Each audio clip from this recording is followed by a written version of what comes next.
Hello once again, race fans. This is Alex Gray. You're listening to the NASCAR Show here on the Grueling Truth, where legends speak. I'm here with Steve Risley and Bobby Sheridan of the Sheridan Report, a sponsor of the Grueling Truth.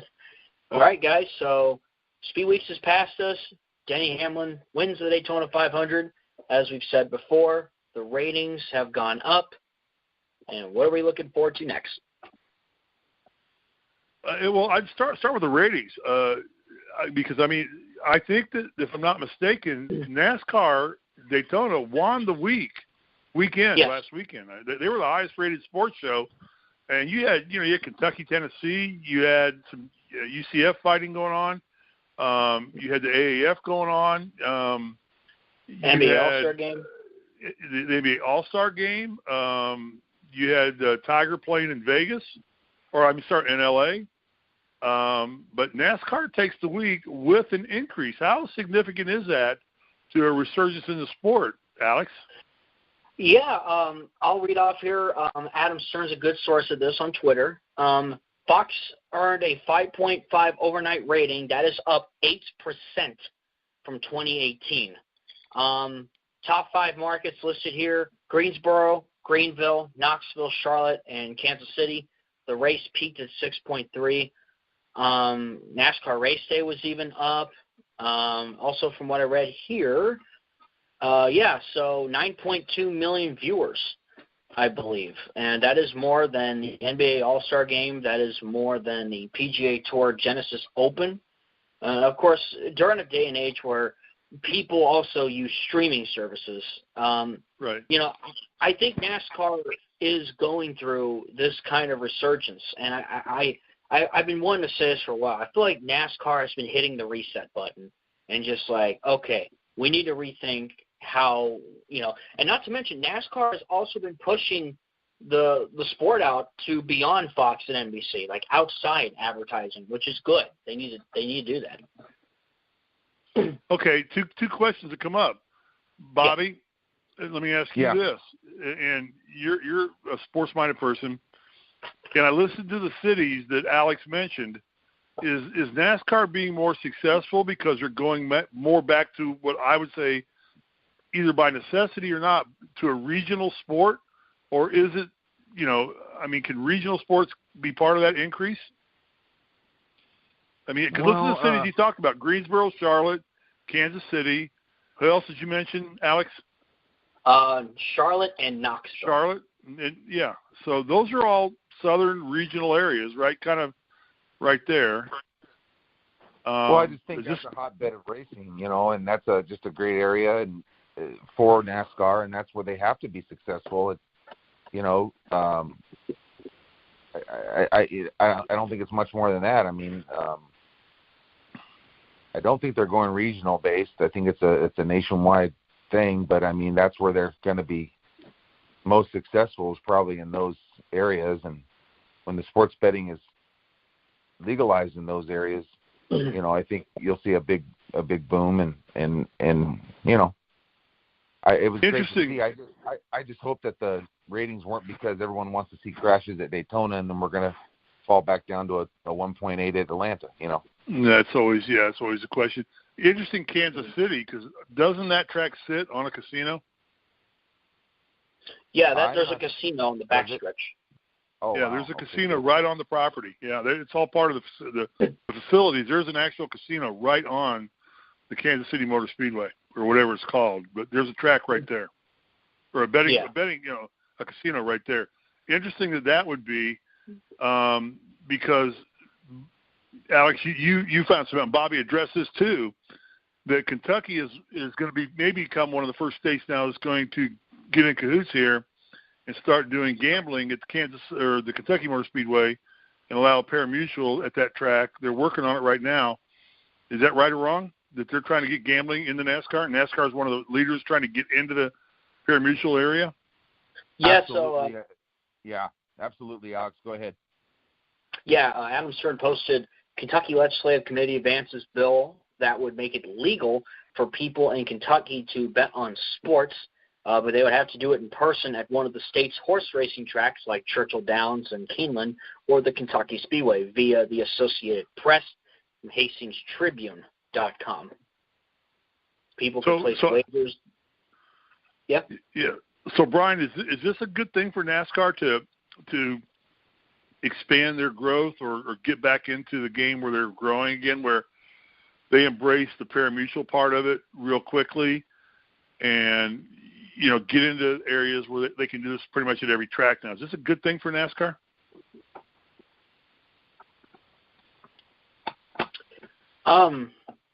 Yeah, I personally. Go ahead. I was asking Bobby, but I didn't know that. I thought you said Alex. Did I? No.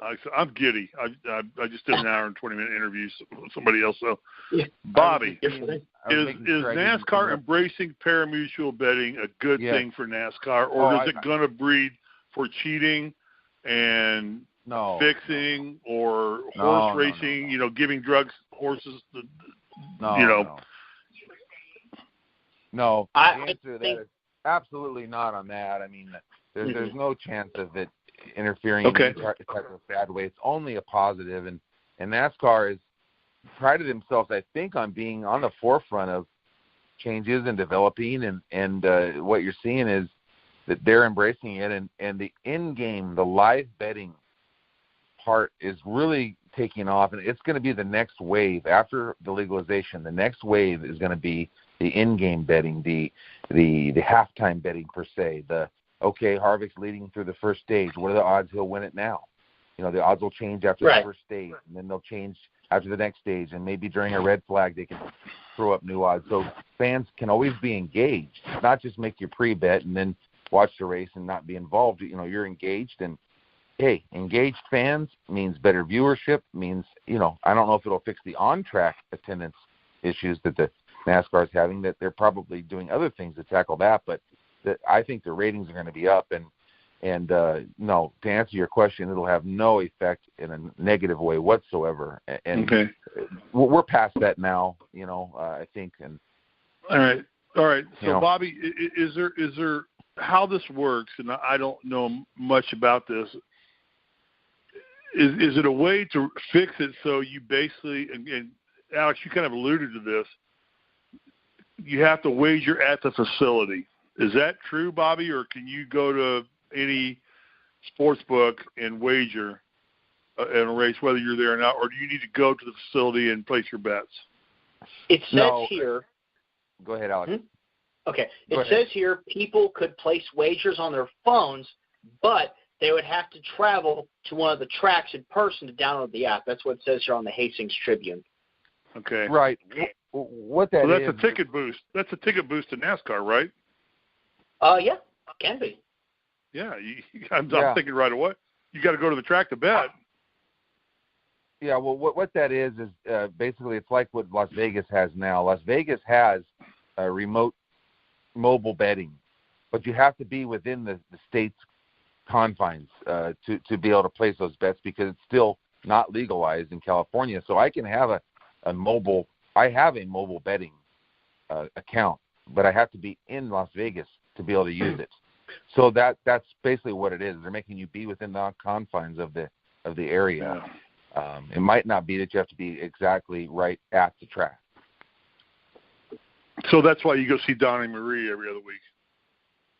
Well, I mean, I have an account up there, and I have a few other things I do up there business-wise. But so I go up there about every week on Sunday. Do you get VIP access to Donnie Marie? Can you get me VIP access to Donnie Marie? I wish I could expand, and because you told me that, I'm going to try one of these days to see her. I have seen Celine Dion a few times, and she's unbelievable. We saw Celine Dion and Bette Midler and Jersey Boys, and we pissed away and didn't go see Donnie Marie, and it's the biggest mistake I ever made in my life. I've won it 3 times. I've only been to Vegas. But anyway, well, I think that so basically to place a bet, you're going to have to be in the confines of a state that allows pari-mutuel betting. Right. To do sports book, right? Right. And that way, what they're doing is that way you don't have to go there and, live and travel to make, you can do it from home on your phone if you live in that state. You live in those confines. And NASCAR is going to have a pari-mutuel windows there at the track. That's what it sounds like to me. So you can make the bets live right there while the race is going on. That will, anything like that's going to increase viewership, attendance, and they're on the forefront of this. And I'm just telling you, the next wave after that is going to be the live betting aspect of this whole thing. And that's what the AAF is really, we had that discussion earlier, I'm not getting on that, but that's what the AAF guy that just invested all that money, that was one of his main positive bets. Capture the pari-mutuel or the sports book. Yeah. Right. So it's here, guys, and I'm just a handicapper, but I'm going to try to take advantage of the boost, and all this stuff, and it's fun, and I'm knowledgeable, so I'll be a guy that people will want to talk to, just because I've been in it, That's why we're training you all about NASCAR, so you'll be able to be an expert on this by the time we get done with you, once you tell us what Camber's all about, which I'll ask you in a minute.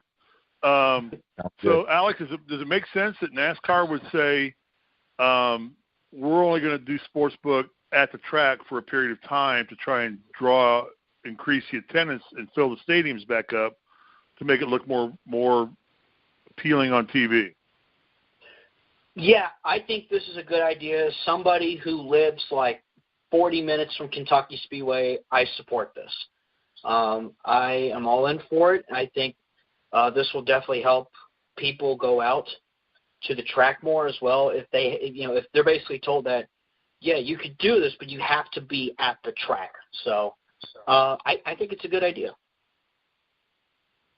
Bobby, what are your thoughts on it? I mean, is it not big enough volume for them to say, we're just going to let you bet at the tracks, or are they going to go ahead and say, we'll take all bets? Because I'm sure they're cutting a deal with Caesars or Palazzo or Bellagio saying, we'll take your bets, we'll honor your bets, we'll split with the profits with you. Is that the bigger way for NASCAR to go?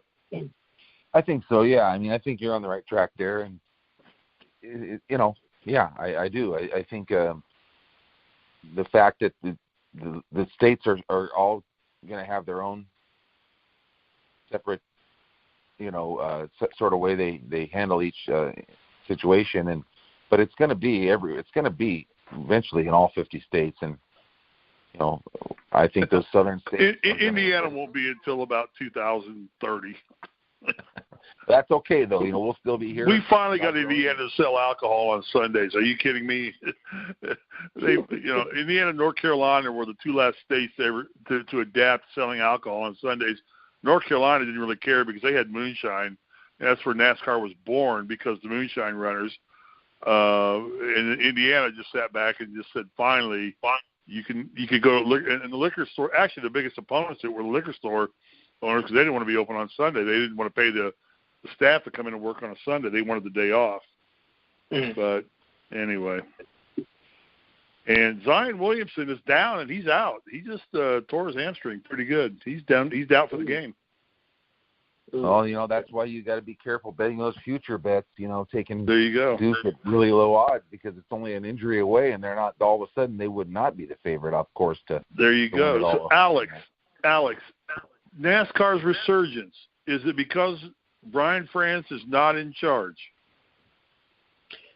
I think that is part of it. What I read recently is that they were considering a change before Brian France got in trouble last fall. They were already thinking about it. I think Jim France has certainly done a better job. Brian France barely went to the races. Jim France has been there every week, which I think is good. He's there talking to everybody. He's there saying, hey, what do you like, what do you don't like, what do you want to see, that kind of stuff.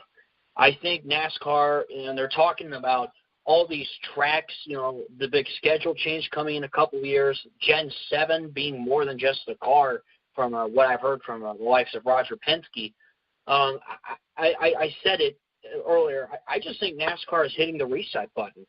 They're just hitting this reset button for the next few years and kind of looking out to what will NASCAR look like 10, 20 years down the road.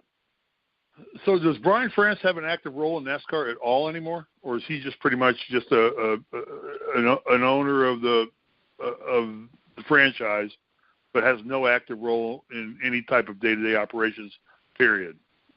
He's definitely not. Jim France is the CEO, not interim. He is the CEO. I don't know about Brian France's. If anybody wants to comment to me about this later, I have heard nothing about where Brian France is in terms of the NASCAR ladder. If anything, he's probably way in the back. Can't do anything, can't do much.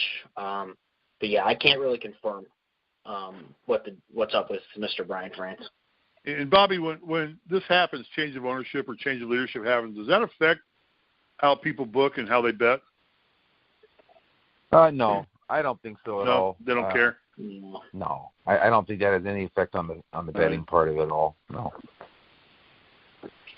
All right, let's just go back and let's grade.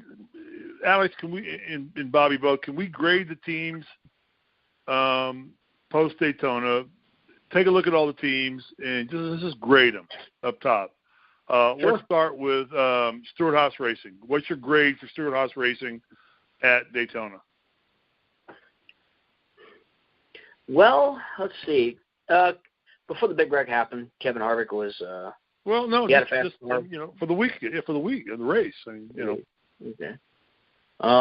Okay, I'm going to give Stewart-Haas. If I could think of right on the spot, I'll give him an A. Really? That might be too generous, though. I'm thinking A or B. All right. And do you know off the hand how they all finished? I don't. I'll probably need to pull up the results again to be safe before I do. Pull them up. Yeah, pull them up real quick and see. Let's just take a look and see how they did. I'd rather something I should have prepared. Okay, so judging by all the Stewart-Haas guys, we're going to go ahead and scroll through all of the results here. There was Harvick. There was Boyer. Boyer was 20th. Almirola. And then there was Suarez. And they, if I'm correct, they all DNF'd. Actually. So they all DNF'd. So yeah. Yeah, they all. The big one. But no, we know it's a crapshoot at Daytona, so you can't really hold that against them. But overall performance for Speed Weeks, you would think they're an A. You would give them an A? I'll give them a B just because of the result of the 500. They looked fast in the duels and the clash. So. Yeah. Well, and you keep just the wrong place at the right time kills you. JGR. Gibbs gets an A because again they did a phenomenal job in the 500 as a whole. Got top 3 JGR cars. So yeah, JGR looks really good throughout the race. I'll give him an A. Penske. Let's see. Logano won a duel.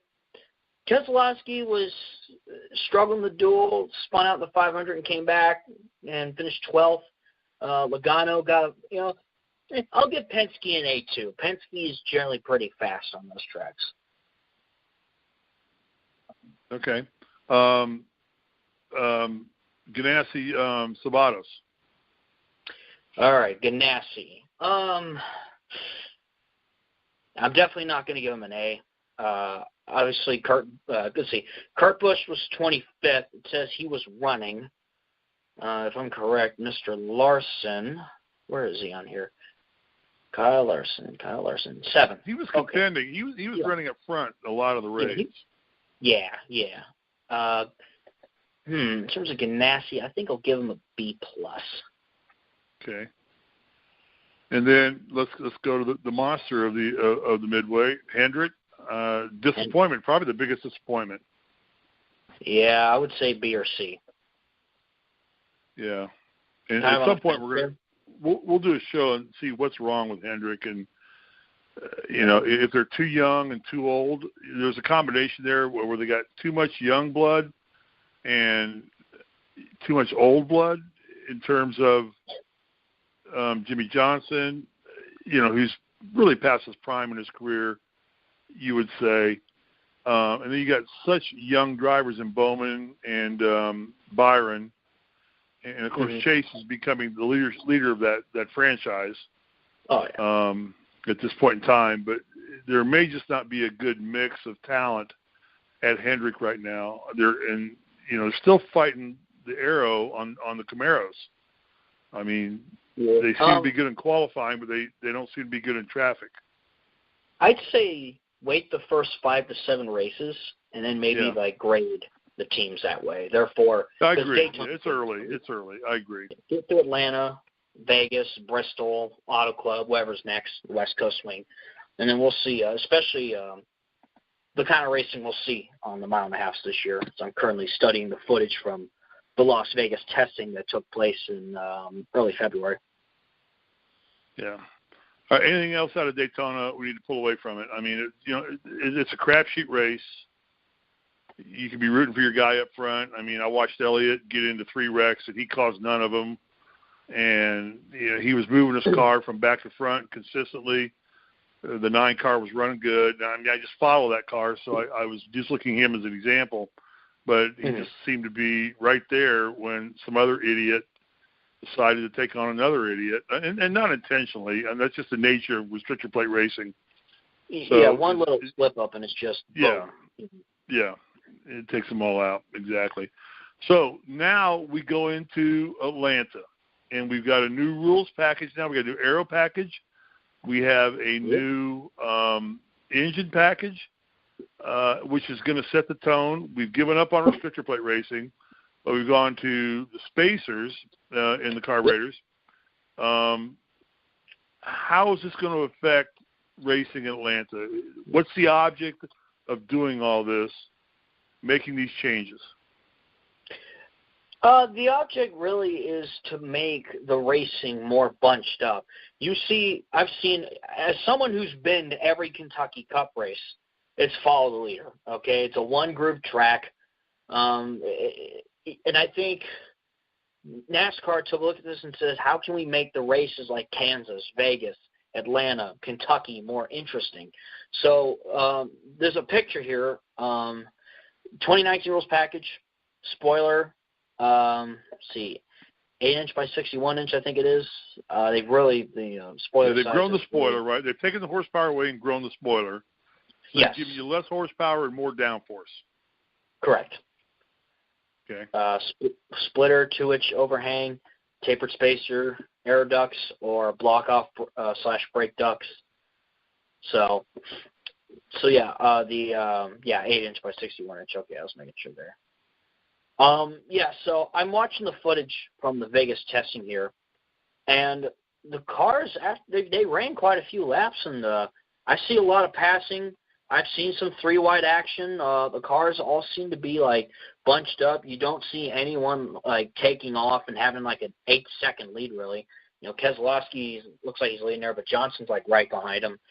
So it doesn't look to me, it looks actually like it could create some exciting racing because you'll see more passing, because the 2017 Kentucky race, I remember Truex had a 16-second lead until Kurt Busch blew his motor with 2 to go, and that's what made the race interesting. I hate to say it, but I'm really, of course, that's Vegas. Atlanta's a little different on the older surface too. So I'm interested to see how this package will play out, especially on the different surfaces and the different bankings that these mile and a halves have.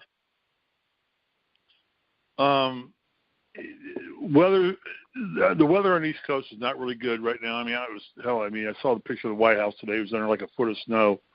Yeah. It's going to be chillier and colder. Setups are going to be completely different. Do we get back into Atlanta where I think you're going to see the Harvicks, the Bushes, Kyle Busch, possibly the Chases, Elliott's, those guys start to move back to the forefront because the driver becomes a lot more relevant on a track like this than it happens like at a Daytona. Yeah. So should we go ahead and just who we think are going to win this race? Or should we wait? I don't know. Bobby, are you ready to say who's going to win the race?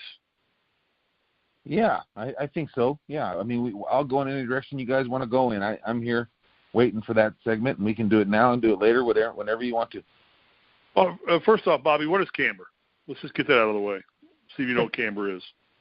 Steve, I know what camber is, and I appreciate you. I know you know what camber is.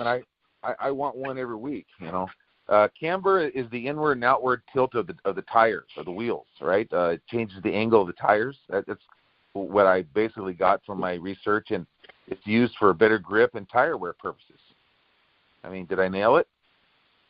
Okay, and what's the purpose of altering and adjusting camber? Well, the adjustment would, depending on what kind of banking you have, it allows for the maximum.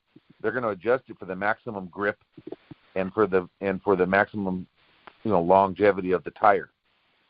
And so it would, the inward and outward tilt is how you adjust it. Am I right? I mean, that's kind of what I gathered when I read up on this. Yeah, but is it? And Alex, jump in here. Is it a crapshoot there where you say if I adjust the camber one direction, I'm going to get more flat space on the banks, but I'm going to also wear my tire because I'm going to put more stress. So I've got to find the ultimate position of camber where I can protect my tire, but yet I can use the full width of the wheel or the tire to keep my grip on the turns, especially more on flat tracks. Is camber more important on flat tracks or on high bank tracks? Ooh, I stumped you. That's a good question to think about. I do know that the left-hand tires use positive camber. Mm-hmm. Finding the right amount can be pretty challenging. I'd say flat tracks may be harder to pass at. Comparing tracks like Vegas and Atlanta to Kentucky, Kentucky has lesser banking than other mile-and-a-half tracks, right. Even though when they repaved it, they added like a few degrees of banking in only turns 3 and 4. So the banking is different in 3 and 4 compared to 1 and 2. So essentially, in a camber and on a flat track, you kind of need to sacrifice tire wear more to get full grip on the tire, mm-hmm. where on the banks, and many times you see at Daytona, most guys, after running 60, 70 laps, only take 2 tires. Yet you go to somebody like Kentucky or Kansas City, they're coming in getting 4 tires every chance they can because they've got their camber set such that they can get the maximum grip, knowing that they're creating more tire wear on the tires. Is that a fair assessment? Yeah, and not to mention that Atlanta has the oldest surface in the schedule because the drivers don't. One of the most weathered too, because they catch more snow than pretty much. Unless you go up to Loudon or Chicago or something like that, they catch a lot of bad weather up there too. Yeah, and plus the drivers seem to still enjoy it, and they don't want to see the track get repaved. Yeah. And what is the value of not repaving a track? It gives it a different, unique feel because the surface is older, but then again, you don't want it to be like the fall race at Charlotte back in 2005 because I remember there were like 20-plus cautions because everyone was blowing a tire. So there is some concern for that. And hopefully it doesn't come to that, hopefully. So new tires provide a new track, new surfaces, they provide more or less grip? New surface tires, new surface tracks. New surface tracks. I mean, I think you get less grip, don't you? Yeah. Yeah, definitely, especially with Kentucky and how I remember talking to some of the drivers, them talking about how it's a one-group track, and I even talked about how different was it before and after the repavement too. Okay. Bobby? Yes, Steve? You passed the camber test. I got another question for you. Next quiz, next week. All right. What does the track bar do? Okay, I'll look into that. I can't give you any answer. We're going to educate our fans. I mean, because this is stuff that I had to read up on NASCAR for Dummies and find out what the hell do they do when they make a track bar adjustment. What are they actually doing when and now they can dial it in. They have track bar adjustments now, either with the crank externally or they can actually do it to some degree in the cockpit of the car. But the track bar adjustment also plays much into the handling, but something a driver can affect while he's on the track. So there's your next assignment, track bar adjustment. Track bar adjustment, okay. All right. Okay. Fair question, Alex? Mm-hmm. All right. So talk about this race now, Atlanta. We want to go see who do we predict is going to win this race? I mean, what team's going to stand out now that we're getting back into a more realistic picture of NASCAR racing? Because the restrictor plates are just non-predictable almost. I don't know how Bobby would even bet on, and how he picked Denny Hamlin to win, and he did pick Denny Hamlin to win, is beyond my consciousness. But now we're back into talent takes forefront. So who are we looking for as favorites? Bobby, who's going to be the favorite here? What are you predicting?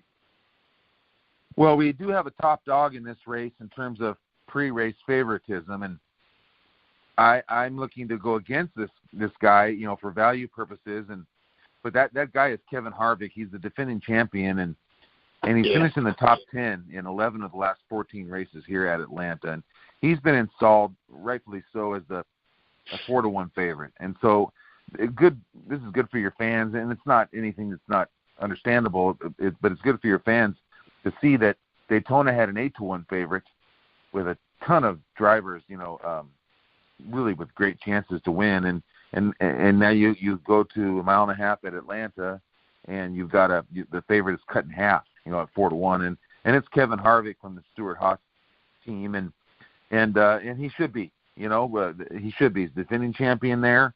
He like I said, he's top 10 driver there almost every year, every time. So he's the top dog. Now, when you talk wagering, there's two sides to this. You got the favorite to win, the odds to win the race, and that's where you're picking, getting 8-1, 10-1 on somebody like we got on Hamlin last week, or you got matchups. So we can kind of go over both of those scenarios. The one scenario that I've honed in on, because the matchup odds just came out as we were speaking. I refreshed on my account, my offshore account. I'm home now, and I got some matchup odds that we can go over. But the odds to win the race, I'm looking at a Stewart-Haas. You asked what team, and I went right to that with my mind, because they've got the race favorite, and they've got another guy that I really am looking at this week, Clint Bowyer. I think he's got a big shot in here, and as well, I believe that Brad Keselowski is going to fire a big shot here for Penske. So that's the two drivers I'm looking at. Keselowski right now is a little over 8-1, and you can get Clint Bowyer at 16-1. Some of the other odds, Joey and Kyle Busch are the second favorites, a little over 6-1. Then Martin Truex, Kyle Larson, and Brad Keselowski at all around 8. Then you got Chase at 11-1, and then Denny Hamlin and Clint Bowyer at 16-1. There's your top guys going into this race.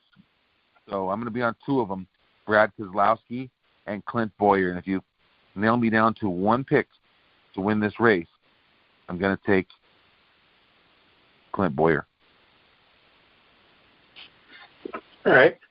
And, so Harvick won this race last year starting from third. Keselowski won this race in 2017 starting from fifth. And then Jimmy Johnson won this race in 2016 starting from 19th. And 2015 he also won starting from 37th. Just to put some previous history of the races at Atlanta. So I'm definitely going to go with the Ford, and I'm going to pick the 2017 winner. I'm going to go with Brad Keselowski to win at Atlanta. Nice pick. So basically the Chevys are still not getting any play. They still haven't figured out the aero package. You got Chase up there, but I would guess that's more based on he's the most popular driver in NASCAR, and he's been the only Chevy to show any real success. He had 3 of the 4 wins for Chevrolet last year. So Chevy, Alex, just hasn't dialed it in yet? I think we'll get a better idea after this weekend. I want to see how the Chevys do. All right. Something I want to – oh, I'm sorry. Go ahead. No. Go ahead, please. No. Oh, okay. Yeah, something I wanted to throw in there because Alex mentioned Jimmy Johnson. He won from the back of the pack 2 times. And Jimmy Johnson, just for the fans, has won 4 times. He's won this race 4 times. And he's finished no worse than 4th in 5 of the last 9 appearances in Atlanta. So Jimmy Johnson isn't King Johnson anymore. We don't think like he was, but he's a threat here. He has a good feel for this track, and he runs the good lines. And I think Jimmy Johnson at 20, what is he? He's 27-1, guys. So he's a long shot these days. But if you're looking for a longer shot than what I gave you, Jimmy Johnson at 27-1. You know, you could do a lot worse than that. That's for sure. But I think Alex on Keselowski is a really solid play there, and hopefully I've given you something to think about with Boyer. Yeah, definitely. I think. Go ahead. You're saying? I'm sorry. Well, I mean, the question I had for you, Alex, was it seems that, and we saw it at Daytona, and there was rumblings of it, that Chevy wants to team up with Toyota to try and take on the Fords. The Fords just have the dominant aero right now and the dominant configuration. Are we going to continue to see that, where you're going to see JGR and Hendrick kind of start trying to work together? I mean, it doesn't seem to me that Hendrick works together in their own camp. I mean, I thought the biggest disappointment to me in the Daytona was I don't think Hendrick worked together at all individually as a team. But are we going to see Toyota and the Bowtie or Chevrolet team up to try and challenge the Fords? Because the Fords are the dominant player in the game right now, even with the Mustang, the new configuration on the Mustang. So we're going to see more of that? Maybe. I definitely believe so. At Daytona and Talladega, you may see that again. It just really depends. Like, I don't know. I want to see 40 cars on Atlanta and Las Vegas and these other tracks with this aero package. I've really been looking forward to this. It's been the talk of the town, talk of the sport over the off season. Whether they work together or not, I think really all depends. Okay, and after watching Daytona, who are the underdog teams you think are going to be consistent players throughout the year this year, Alex? And then Bobby, give the odds on those drivers. If you got it pulled up. Yeah, in terms on the of matchups or the odds to win. Well, I don't know whichever's more important. I mean, odds to win, I would guess, or. Yeah, well, I went over some of those. Do you want some more? I'm sorry. Well, no. Let's see who Alex thinks who are the underdog teams. Oh, I missed that part. Okay. The smaller teams. When we've talked about the Big Five, the power teams. Who are the smaller teams that impressed you, Alex, at Daytona that you think are going to carry this through to non-restrictor plate racing? One team I could see is JTG Daughtery Racing. Ryan Preece did very well in the 500s. Stayed out of trouble. Chris Buescher did pretty well as well. And plus, they switched over from the Earnhardt Childress engines to the Hendrick engines. And with this new aero package and combining with that, I think JTG Daughtery Racing, the 37 and the 47 cars, I think they could surprise a few people. This package has the possibility to show an occasional, I didn't see that coming kind of win. So, yeah, JTG. I don't know if this counts because they have the alliance with Penske, but Menard, he had a pretty fast start to the Speed Weeks. I think Paul Menard could definitely win a race this year, especially with this aero package. So, yeah, JTG. I'm going with Wood Brothers. And I think, as of now, of course, Michael McDowell did pretty well with Front Row, but yeah, that's pretty much all I have in terms of underdog teams. So, take a look at those drivers and what's the odds on those guys pulling off. Yeah, those drivers. What happens is if you can find a place where they'll give you the odds on the whole field, those drivers that he mentioned, Menard would be about 100-1 shot in this race, and Preece would be about a 200-1 shot in this race. But at a lot of places, they'll put them in the field. What they'll do is they'll place odds in the top 15 drivers or so, and then they'll put everybody else in the field. And they'll put the field at like 8-1 or 10-1. So you got half of the drivers that the field bet will win with, and that'll be about 8 or 10-1. But it's all it's the top 15 guys. One of those guys is gonna have to beat those guys. So it doesn't come in very often, that's for sure. So it's almost a throwaway bet because it just never it doesn't never seem to happen except for at Daytona or some restrictor plate fluke kind of thing. Daytona or Talladega. Right. Yeah. So. Yeah. Menard may have a great run. But we think the spacer thing is going to change that up, right? Alex? Yeah, I think with the tapered spacer and this package being on all the tracks, I think we could see that possibility of seeing the Petties, the front rows, the JTGs potentially sneaking up there in the top 15, top 10, or even competing for the win. Because, beforehand, it was always Daytona or Talladega, or an instance where Chris Buescher got the win at Pocono because he was at the right place at the right time and the weather came in. So I'm really looking forward to seeing what it does and what it could potentially produce. All right. Talk a little bit about what's the entry list look like at Atlanta. We got 40 cars entered. 37, which is one up from last year's race. So Landon we're not going to full field. Yeah, Landon Castle in the 00. I'm just listing off notable entries. Ross Chastain, the 15, the premium. Let's see what else here. Corey LaJoie, about him. I showed you the car he drove at Daytona, the face car. He's bringing that back at Atlanta because Old Spice was apparently really happy about it and pretty excited about the exposure. They got a lot of airtime. Yeah, they got a lot of exposure off of it. So, Corey LaJoie's beautiful face is back on the hood of the 32 this weekend. So I'm looking forward to that. Bubba Wallace in the 43 for Richard Petty.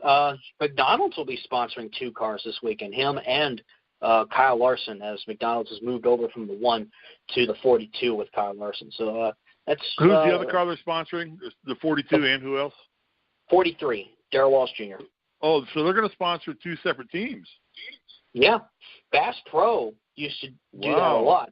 I remember they sponsored the 1, the 14, and one of the Dillon boys. So I'm glad McDonald's is putting more investment into NASCAR right now. That's great. Cody Ware in the 51, BJ McLeod in the 52 for Rick Ware Racing. Spire Motorsports, of course, they ran the 40 for that one-off at McMurray. They're switching back to 77 with Garrett Smithley in the car. Fun fact about that, they have Furniture Row Racing's charter. So if qualifying got rained out, I believe if they set the points from last season, the 77 of Spire Motorsports will actually start second. And that's a possibility. And then Parker Kligerman back in the 96 with the Gott brothers. So those are some notable entries. So they would start second. They're guaranteed to be in the race, right? No matter what, they have a charter, so they're guaranteed. But everybody, obviously, only 37 teams. Everybody's guaranteed to be in the race because you take 40. Yeah.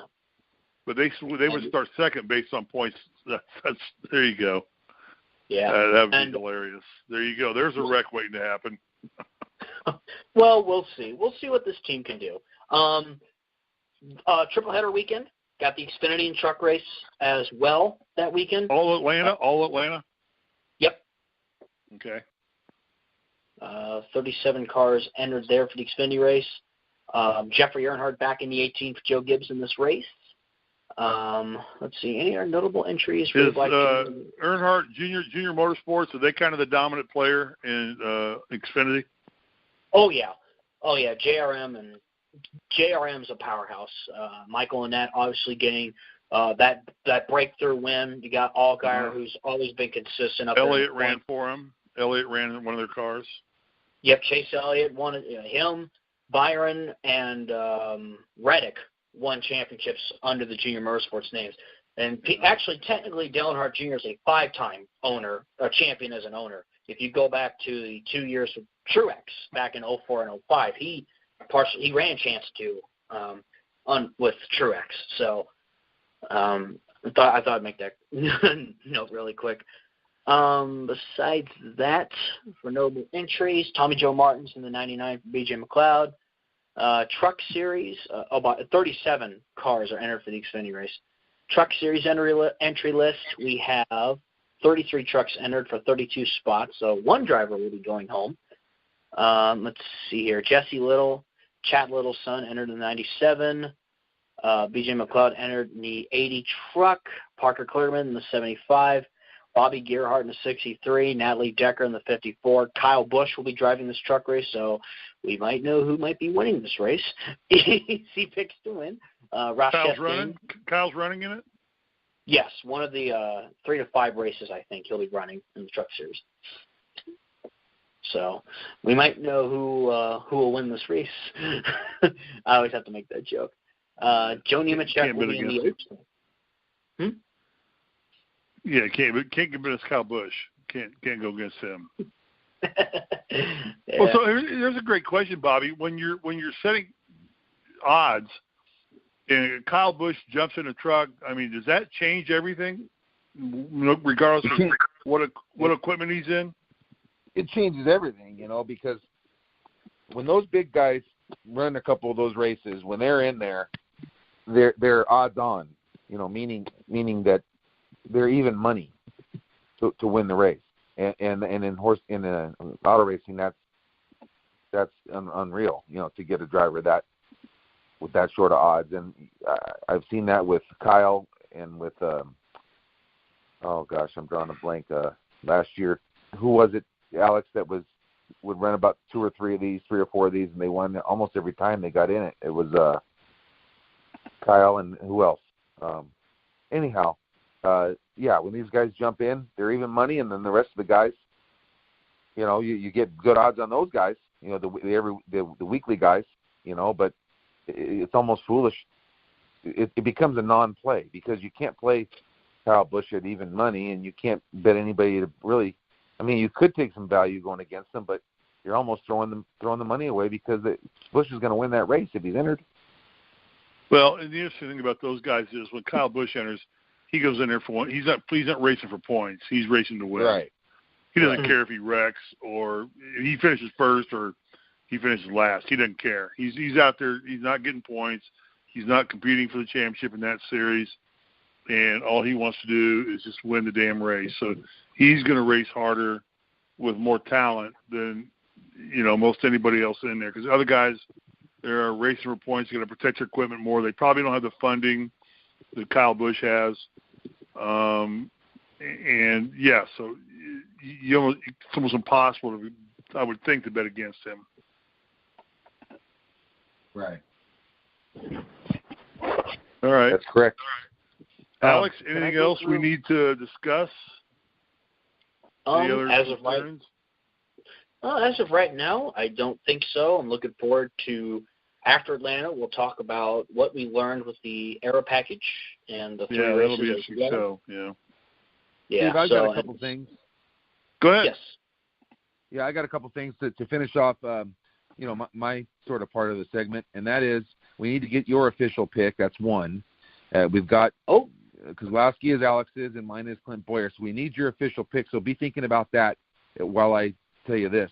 There's some early matchups that have come out, and matchup, your fans know this, but I mean for those that maybe are just learning, that's driver versus driver. It has no bearing on just head up. Kevin Harvick versus Kyle Busch this weekend.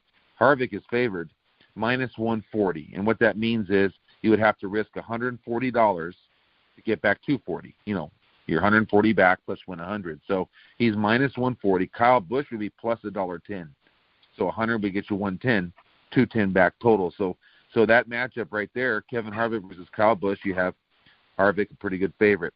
Now Kyle and Joey, you got Kyle the same, $1.30 favorite over Joey, and Joey would be about even money coming back. You notice there's a 30-cent difference in between the prices. That's a pretty steep price. For instance, baseball is about 10 cents difference. So, obviously to take back the juice, they're taking much less in baseball and much greater here. So it takes a lot of the value away from me. I don't play matchups very often. So, and then another one would be, here would be an even bet, Martin Truex against Brad Keselowski. They're both -115. There's the 30 cents difference there. So, you have to lay 115 to make 100. You can go either way. You like Truex or you like Keselowski. Who will finish ahead of who in that race? Keselowski and Kyle Larson are even. They're both -115. So that's a tie there. Just pick the winner who you like. Chase is a slight favorite over Denny Hamlin, -125. Chase is favored over Hamlin. Hamlin and Boyer are even money against each other, -115 each. Boyer's a small favorite over Almirola, and on and on. We've got quite a few more of these. So those are the matchups. I don't really have any opinion on that. except to say this. What I like to do is when I do this in golf a lot, when I come up with my winner of the race, who I think is going to be Boyer, I'll then look and see what matchup I can take to maybe get my stake back. So, for instance, if I put 100 on Boyer, he's 16-1 in this race. I'm looking for $1,600, but I'm risking 100. So I might want to get my 100 back and just take Boyer in the best matchup. So the matchups I see here is Boyer is minus 115 against Hamlin, and he's minus 130 against Almirola. So probably what I'll do is I'll take the lesser of that, and then I could put 115 to win back 100 on Boyer just beating Hamlin. So if Boyer beats Hamlin, I'm in for free. Boyer wins the race, I got $1,600. It's probably the way I'll bet this weekend. And what you just said is why I don't gamble and why I stopped taking algebra in college. Like, are you kidding me? If I tried to decipher, I got a not 6 education like Jethro Bodine, and to sit there and try and fathom everything that you said, oh my God, you just racked my brain. It's like, oh, gee, many Chris is like, what the hell? I understand what you're saying, but the thing I'm going to remember all that, I think you need to go to the Sheridan Report and pay the $10 or the $50 a month and get this all pulled off, because you post it all on there, right? Oh yeah, I mean, what I'll do on the report is I'll actually post the selection. Yeah, what I'm trying to do on air. Fried my brain. It's like, yeah, what I'm trying to do on air, Steve, is I'm trying to educate. I know. As I'm giving and you are. the fans. Yeah. And so, you know what I write down? Here's what I wrote down. Why does everybody hate Logano? Out of all that, that's what I wrote down out of that. Why does everybody hate Logano? Steve, you're classic. I would love to see your notes from Bobby Knight's talks, because, hell, I mean, I don't, shoot. You might have been, who knows what you were writing on half of that stuff. No, that was simple. We ran one offense and one defense. It was easy. We ran motion offense and man-to-man defense. That was just knowing your opponent and knowing what their tendencies were. You just gave me odds on about 75 different combinations, about 4 different winners. And Clint Boyer hasn't won anything in about 55 or 60 races. He can't finish a race. He won 2 races last year. Okay. All right. So I'm wrong there. Never mind. But I just don't. Steve, that drove Steve, yeah. Just to give you a little bit of No, you're a smart man. It's much smarter than I am. Clint Boyer is going to have a great year this year, guys. That's one of my picks to click this year, and he's got a big shot in this race. And at 16-1, that's a really nice value there. So he had a pretty decent season last year. Yeah, I love the guy. He's good for NASCAR. He's he's in the 14. Come on, he's in the 14. Yeah, he's in the 14, which is the Foyt car, the Foyt number, the Tony Stewart car. Right. And I mean, like that. He's going to do Stewart Haas proud in this year, and he's going to have a big year, and as is Stewart Haas Racing. Yeah, I think Stewart Haas is by far the dominant team. They got Ford backing. They got major Ford backing. Haas has got more money than God, because he's running a damn F1 team over in Europe as well, which that's hundreds of millions of dollars to run those organizations. I mean, that's not tens of millions like NASCAR is. That's hundreds of millions over there. Pardon? It's like you think NASCAR is expensive. Yeah, go do F1. Yeah. And his teams are competitive over there. I mean, he's in the points with Magnussen and who's his other driver? Magnussen and I can't think of the other guy's name right now. But he's got both drivers back anyway. He's got some new money thrown into it. But he's going to be pretty relevant in F1 this year. I've been following that too. So Clint Boyer. Okay, my pick.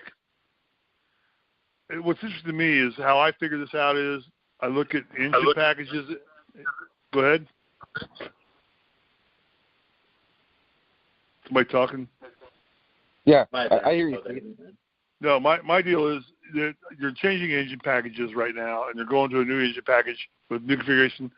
I think there are a couple teams that get it right. I think Roush Yates gets it right, and I think that Hendrick gets it right. And right now, I thought Chase Elliott was very strong at Daytona.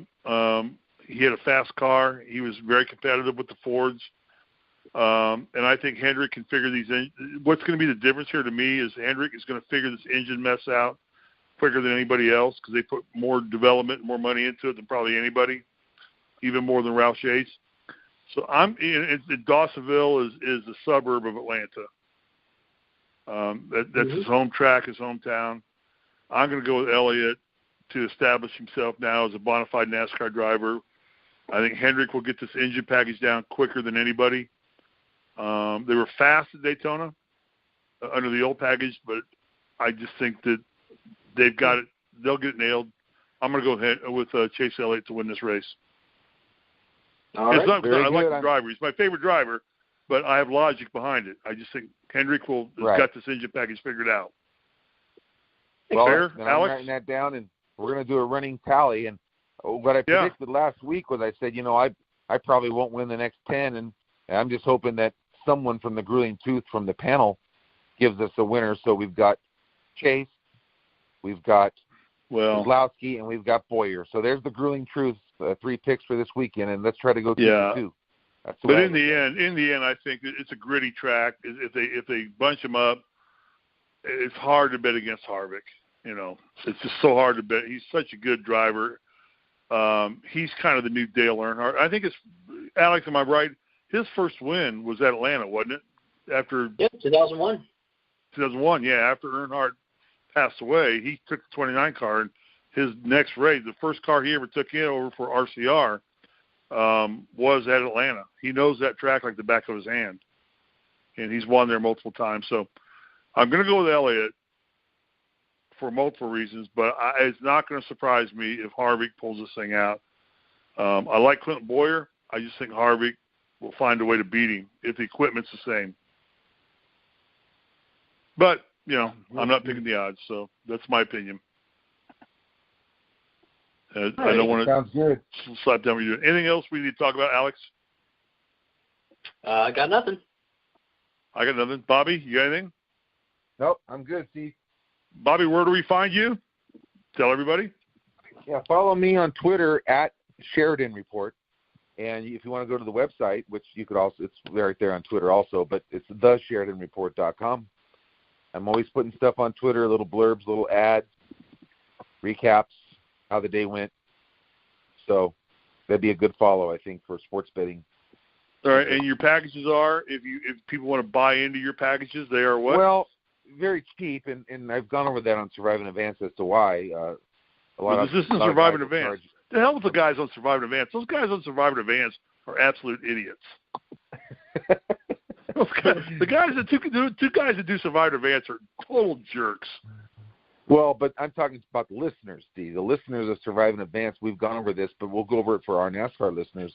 I only charge $10 a day, and that'll give you the Early Risers program, which is NASCAR, PGA, and ATP, and it also gives you my sports selections for the day. And if you're somebody that wants to play daily, then buy the whole month for $50. And what I do with that money is I pay the website guy, the guy that runs the website for me. It's kind of his job. He does the website, and I help him out, and he gets most of the subscription money, and I don't get hardly any of it at all. And that's the truth.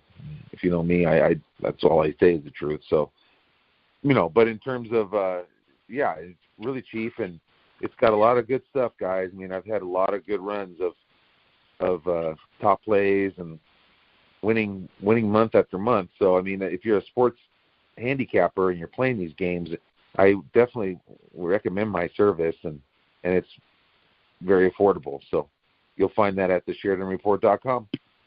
Do you do horses? No, I used to, and I learned that I lose a lot of money with horses, so I don't do it anymore. That's why I don't gamble. I don't gamble, Steve. I don't bet on casino. I don't do cards. I don't do slot machines. I don't do horses. I invest on sports games because I'm good at it and I can make money. That's not gambling to me. Gambling is horse racing, and it was one time in my life when I lost too much money doing it. I love it. I love watching it. I really do, but I don't gamble anymore. Yeah, Seabiscuit was one of the greatest sports movies of all time. Loved it. Great movie. Loved it. Gary Stevens, who played in Seabiscuit, he finally retired again for the third time. Gary was my boy childhood jockey I loved, and we're talking about the early 80s and late 80s, and he's had a long career, and he finally retired for the last time. He's all done. And Gary was in the Seabiscuit movie. Hey, Bobby, get to work on this. North Carolina is up 78-63 with 3.5 minutes to go against Duke, at Duke. Yeah, that changes a lot of things right there. It does, and so does that injury. And I'm seeing on Twitter that a lot of people are really, because I guess Zion came out of his sneaker, and they're all saying Nike. Yeah, Nike's going to be in big trouble with their stocks. Well, they had his shoes. They showed a picture of his shoes sitting under the seat. Yeah. So, yeah, we'll see.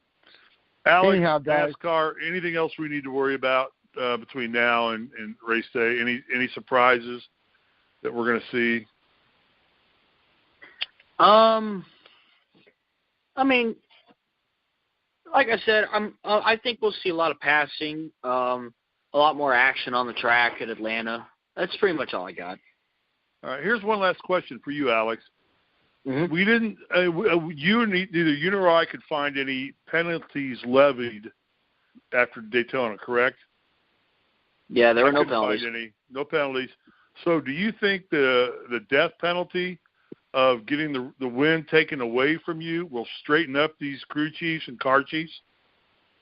Yeah, I think now what will also happen is these teams will begin testing how far they can go. I think as well. So we will see a disqualification at some point this season, or 2 or 3. So it's either that, or some of them are going to be like, okay, let's see how far we can push the limits. So we'll wait and see. Well, you're apt to have more penalties when you introduce a new aero package you're bringing into play. I would think this week with Atlanta, because Daytona was still the old aero packages and the old horsepower, the old restrictor plates. Now this week it's a whole new ball game, so there's a lot more untested gray area. Is that fair to say? Yeah. Yeah, we'll see what happens. All right, guys.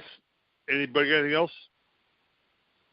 No, I'm good, Steve. Thank you very much for letting me be a part of it. I'm enjoying it, and the track be bar on Sunday night after the race. Yeah, track bar is what I'm going to be. My assignment is for next week. Track bar is actually more important than camber. All right. All right. Alex, wrap us up, Alex. All righty. All right.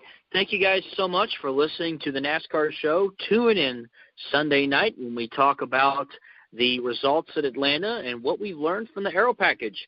From Bobby Sheridan of the Sheridan Report, Steve Risley, and myself, Alex Gray. Thank you guys for listening, and we'll see you next time.